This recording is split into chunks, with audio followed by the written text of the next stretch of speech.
السلام عليكم ورحمة الله وبركاته. ازيكم عاملين ايه؟ يا رب تكونوا بخير وبصحة وسعادة وبنبرة حبال دايما يا رب. واللي لسه ما اشتركش في القناة ينزل يشترك ويعمل سبسكرايب ولايك وشير علشان يوصله كل جديد.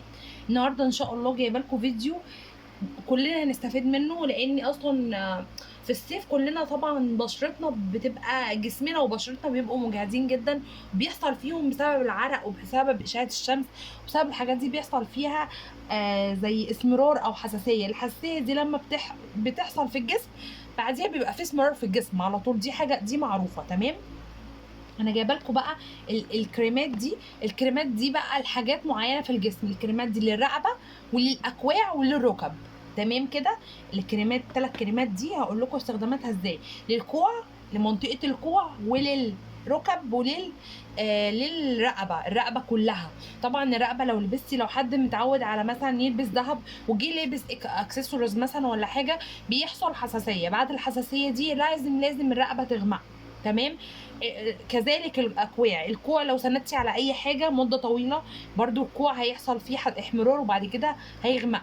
برضو الركب لو مثلا في اي حاجه عملتيها او في الصاله او حاجه مستمره في الصاله وطالعه نازله على ركبك، الركب برضو بتحمر وبعد كده بتسمر. هقول لكم دلوقتي احنا هنعمل ايه علشان في ظرف 10 ايام الرقبه بترجع لطبيعتها، والركبه والكوع. هنعمل ايه دلوقتي؟ احنا معانا 3 انواع كريم. اول نوع كريم كرباميد. دي كرباميد تركيز 10%. ده كرباميد تركيز 10%. بصوا اهو. تمام. تمام. ده كرباميد تركيز 10%. وهنا جل وهنا جل ادبالين. تمام. اهو ادبالين لعلاج حب الشباب. الجل ده تركيز 1%. تمام. ده جل. تمام. اوكي. وده برضو تبع شركة كرباميد بس ده هيبتا كرباميد. هيبتا كرباميد. تمام كده. هنا الهيبتا كرباميد، هنا الكرباميد تركيزه 10%. برضو الهيبتا كرباميد تركيزه 10% برضو. هنا الكرباميد. تمام. هنحط حتة من هنا، حتة صغننة خالص من الكرباميد على الجل. تمام. حته صغيره من ده وحته صغيره من ده، حته صغننه خالص كده وحته صغيره خالص كده. تمام. وبنخلطهم مع بعض، بنخلطهم مع بعض كده، بنمزجهم مع بعض وبنحط على الحته اللي عايزين نحط عليها او اللي فيها السمار. تمام. بنعمل ازاي؟ بندهنهم بحركه دائريه. تمام. مش بندهنهم كده وخلاص، مش كده وخلاص، لا بنعملهم بحركه دائريه. بتفضلي تعملي فيهم بحركه دائريه كده لحد ما الكريم يمتص، البشره تمتصه. تمام. تفضلي كده طبعا على الركبه او على الاكواع او على الرقبه. تمام كده. تفضلي تدعكي فيهم بحركه دائريه لحد ما البشره تمتص الكريم. تمام. وهو اثره بيروح بسرعه لان هو خفيف مش تقيل. تمام كده. ده يوم بندهن يوم الكرباميد والجل. هو بيدهن 3 مرات في الاسبوع، والهيبتا كرباميد 3 مرات في الاسبوع. ده يوم وده يوم. الكريم والجل يوم، الكريم الكرباميد يوم، والهيبتا كرباميد لوحده يوم تاني. تمام.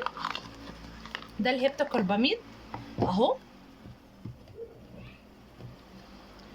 اهو برضو بتاخدي برضو حته صغيره خالص قد الترمسه الصغننه خالص، حته صغيره خالص اهي كده، وبتدهنيها برضو على البشره المصابه اهي بحركه برضو دائريه. تمام. يبقى ده يوم وده ريحته حلوه جدا، ده ريحته جميله بصراحه. ده يوم وده يوم برضو بحركه دائريه لحد ما الجلد يمتصه خالص. انت مجرد ما بتدهنيه الجلد بيشربه بسرعه لانه هو من الكريمات مش تقيله، كريمات خفيفه زي بنسينول والكلام ده. يبقى بنحط يوم الكرباميد والادبالين. تمام. اللي هو الجل ده مع بعض بنخلطهم مع بعض. الكرباميد اللي هو العادي، الكرباميد التركيز 10% يوم، وتاني يوم بنحط الهبت كرباميد يوم من ده ويوم من ده. يعني ده 3 ايام في الاسبوع وده 3 ايام في الاسبوع. في ظرف تفضلي مستمره على الوصفه دي لحد ما توصلي للنتيجه اللي انت عايزاها. طبعا اسعارهم مش غاليه خالص. هنا الكرباميد ب 25 جنيه، تمام.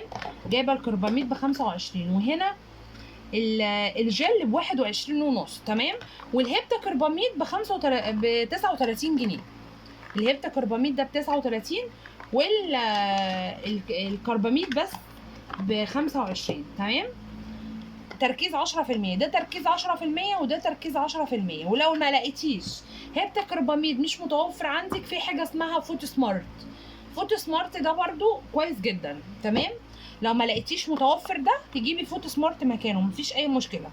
ده بقى في 10 ايام او في اقل من 10، في اقل من اسبوعين اصلا هتحصلي على النتيجه اللي انت عايزاها ان شاء الله. وهترجع رقبتك او ركبك او اكواعك للي انت عايزاه، للنتيجه اللي انت عايزه توصلي لها.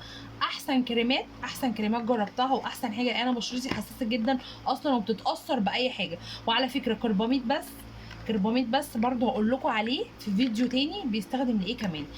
بصوا، ملوش الكريمات دي ملهاش اي اثار جانبيه خالص. لاني انا بسال في الحاجات دي ملهاش اي اثار جانبيه، ملهاش علاقه. لانها كريمات اصلا خفيفه على البشره مش تقيله. اي كريم تقيل على البشره بيبقى هو ده اللي مضر شويه على البشره، تمام.